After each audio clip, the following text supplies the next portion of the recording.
जी दोस्तों, इस वीडियो में हम बात करते हैं पीएचपी के डेट और टाइम फंक्शन की। जैसे कि आपको मालूम है कि पीएचपी का स्क्रिप्ट जो है वो सर्वर पे रन होता है, इसलिए जब हम डेट और टाइम हासिल करते हैं तो इस सर्वर के होते हैं जो जहाँ पे पीएचपी का स्क्रिप्ट जो है वो रन हो रहा हो। तो हमारे पास अभी लोकली सर्वर चल रहा है, तो ये हमारे सिस्टम का हमें जो है वो टाइम और डेट देगा। और अगर हमारा ये कोड हम सर्वर पे रन करेंगे तो फिर जो सर्वर हमारा जहाँ पर होगा वहाँ का डेट और टाइम देगा। तो डेट और टाइम के लिए हमारे पास एक फंक्शन होता है डेट का, और उसके अंदर फिर हम उसके पैरेंथेसिस के अंदर कुछ करैक्टर हैं वो पास कराते हैं, तो उसके मुताबिक फिर वो हमें वैल्यू जो है वो देता है। तो सबसे पहले मैं यहाँ पे आपको ये बता दूँ, इको डेट, ये डेट का फंक्शन लिया और इस फंक्शन के अंदर, इसके आर्गुमेंट्स के अंदर हम कुछ चीज़ें पास कराएंगे। मैंने जैसे स्मॉल डी लिया, तो ये स्मॉल डी डेट के लिए है कि आज 11 तारीख है, ठीक है। और कैपिटल डी जो है ये दिन के लिए होती है, बल्कि मैं इसको ये कर लेता हूँ,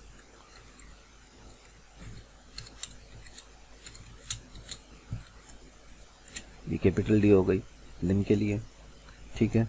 और इसी तरीके से अगर हम इसमें छोटा एल जो है स्मॉल लेटर में एल लिखें तो ये हफ्ते का पूरा नाम जो है वो शो करेगा। ये देखिए संडे, आज के दिन का पूरा नाम इसने हमें दिया। और अगर यहाँ पे मैं सेम इसी तरह स्मॉल एम जो है वो लिखूं तो ये स्मॉल एम जो है ये महीने का नाम हमें देगा 2 हिस्सों में, ठीक है, इस 02। और अगर इसको हम कैपिटल एम कर दें तो ये हमें फिर महीने का नाम देगा। और सेम इसी तरीके से अगर एम की जगह मैं एफ कर दूं, कैपिटल में एफ करूं, तो ये हमें महीने का पूरा नाम दे देगा, फरवरी। और इसी तरह अगर यहाँ पे मैं वाई करूं, कैपिटल वाई, तो कैपिटल वाई जो है वो हमें ईयर देगा पूरा 2018। और सेम यही चीज़ अगर मैं स्मॉल वाई करूं तो स्मॉल वाई में ये सिर्फ 18 इसने साल का हमें सिर्फ 2 हिंस जो हैं वो हमें दे दिए हैं, 2 नंबर उसने हमें दे दिए हैं। और सेम ये चीज़ अगर मैं कैपिटल ए करता हूँ और इसको सेव करता हूँ तो ये हमें टाइम देगा AM और PM, ये हमें शो कराएगा AM और PM में, ठीक है। और यही चीज़ अगर मैं H से ये हॉर देगा हमारे को 04, ठीक है।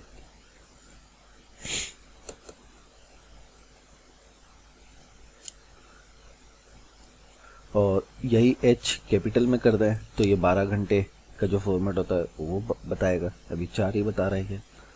और इसके बाद अगर यहाँ पे I कर दें, स्मॉल आई, तो ये देखिए 58 ये हमें मिनट बता रहा है। और यहाँ पे S कर दें तो S से ये सेकंड बताएगा, 21 सेकंड, ठीक है। तो हमारे पास ये इसका वर्ड अल्फ़ाबेट करेक्टर इस्तेमाल होते हैं, D, small D, capital D, L, M, और capital M, F, Y, Y, A, H, I, S, ये होते हैं। और इसके साथ साथ अब हम कुछ और एग्जाम्पल्स इसकी देख लेते हैं। अच्छा, अब हम डेट फंक्शन की मुख्तलिफ मिसालें जो हैं वो देख लेते हैं। तो इसके लिए सबसे पहले मैं एक साल लेता हूँ यहाँ पे, जैसे भी हमने लिया था, और इसको ब्रेक भी हाथ के हाथ मैंने दे दिया है, तो इसने हमें यहाँ पे साल दे दिया, ठीक है। और फिर इसके बाद साल के बाद में यहाँ पे डायरेक्टली डेट का जो फॉर्मेट है वो फॉर्मेट ले लेते हैं यहाँ पे। तो ये आज की जो तारीख है ये इसने हमें दे दी है हिंसों में।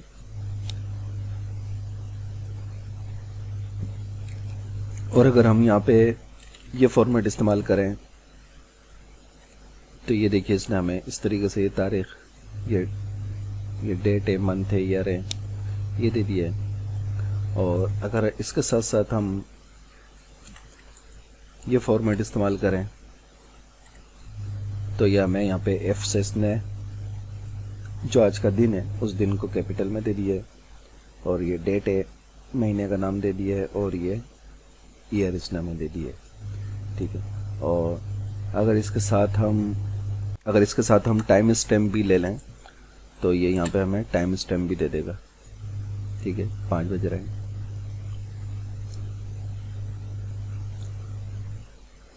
और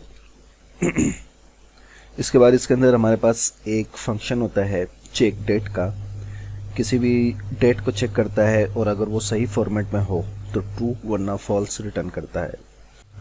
तो इसके लिए मैं इफ़ कंडीशन के अंदर हम इसको चेक करेंगे। यहाँ पे इफ़ और इफ़ के अंदर मैंने कंडीशन लगाई है कि चेक डेट, और ये डेट है, इसको चेक करो। अगर ये सही डेट है तो फिर ये हमें प्रिंट करके देगा डेट इज़ करेक्ट, और अगर गलत है तो फिर ये प्रिंट करेगा प्लीज़ चेक डेट। ठीक है, तो इसने डेट इज़ करेक्ट कर दिया। ये गलत कैसे होगी कि ये यहाँ पे जो है ना ये मंथ आ रहे हैं तो मंथ 12 होता है, और ये दिन आ रहे हैं दिन तो 31 ही होते हैं, और साल हमारा ये है। तो अगर हम इसको 12 की बजाय 13 कर दें तो फिर अब ये फॉल्स हो जाएगा, क्योंकि साल में 13 दिन 13 महीने तो नहीं होते। इसी तरीके से अगर यहाँ पे 31 की बजाय हम 32 डेट कर दें तो डेट 32 नहीं होती, 31 लास्ट है। तो फिर यहाँ पे ये कह रहा है प्लीज़ चेक डेट, और इसको वापस 31 कर दें तो ये बोल रहा है कि ठीक है चेक डेट जो है वो सही कंडीशन में है, सही है तारीख, फॉर्मेट इसका सही। ठीक है, और इसके साथ साथ हमारे पास एक होता है टाइम का फंक्शन।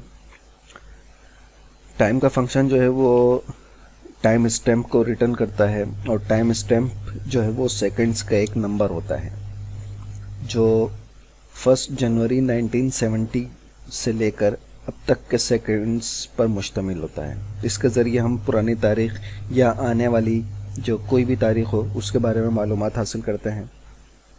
अगर आप डेट का फंक्शन देखें तो इसमें जो दूसरा पैरामीटर है, ये जो डेट के फंक्शन में हमने इस्तेमाल करा है, तो इसके अंदर जो ये दूसरा पैरामीटर है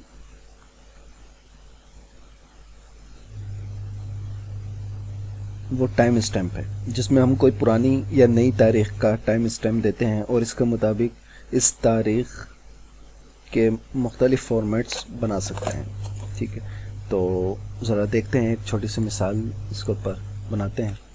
तो अब ये यहाँ पे देखिए आप कि सबसे पहले मैंने एक वेरिएबल लिया नेक्स्ट वीक का, और उसको टाइम का मैंने दे दिया है फंक्शन। तो टाइम फंक्शन जो है वो इस वक्त का जो प्रेजेंट करंट टाइम है वो करंट टाइम ले रहा है, और फिर उसके अंदर मैंने प्लस करा, ऐड करा 7 घंटे, 7 दिन, 7 डेज और 24 आवर्स, 60 मिनट और 60 सेकेंड। यानी हमने उसको 1 घंटा 1 हफ्ता पहले और इस वेरिएबल का नाम भी मैंने रखा नेक्स्ट वीक। तो नेक्स्ट वीक इसको मैंने कह दिया कि जो इस वक्त तारीख हो रही है, जो टाइम है, इस टाइम से 7 दिन 24 घंटे 60 मिनट और 60 सेकेंड ऊपर का वक्त वो अगला हफ्ता है। ठीक है, उसके बाद मैंने इसको कह दिया नाउ। अभी क्या हो रहा है, ये प्रिंट करेगा डेट इस फॉर्मेट में मुझे। ठीक है, और इस फॉर्मेट में डेट प्रिंट करने के बाद ब्रेक देगा, ब्रेक के बाद फिर दोबारा ये लिखेगा नेक्स्ट वीक, और नेक्स्ट वीक में ये डेट और फिर ये फॉर्मेट लेगा, और यहाँ पे नेक्स्ट वीक में अगला हफ्ता हमें यहाँ पे शो करेगा कि अगला हफ्ता जो है वो किस तारीख को आ रहा है, अगला हफ्ता क्या होगा। इसको सेव करते हैं, सेव करके यहाँ पे करें तो ये देखिए नाउ आज जो है वो इस वक्त 11/2/2018 है, और नेक्स्ट वीक अगले हफ्ते जो है वो इसी दिन 18/2/2018 तारीख होगी। ठीक है, तो ये टाइम स्टैम्प का आपको टाइम का फंक्शन पता चल गया। टाइम जो है वो करंट टाइम में हमें देता है, यहाँ पे देखें नेक्स्ट वीक में ये करंट टाइम दे रहा है, और फिर ये इस वक्त करंट नेक्स्ट वीक के अंदर हमने यहाँ पे टाइम और टाइम के अंदर प्लस फिर इन चीज़ों को हमने इसमें इजाफा कर दिया है।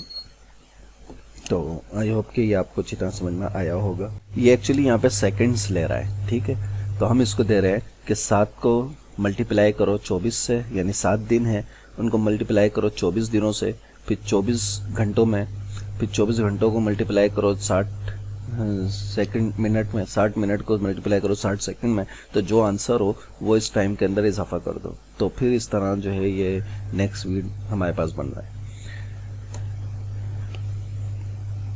ठीक है, आई होप ये आपको जो है वो समझ में आ गया होगा अच्छी तरह।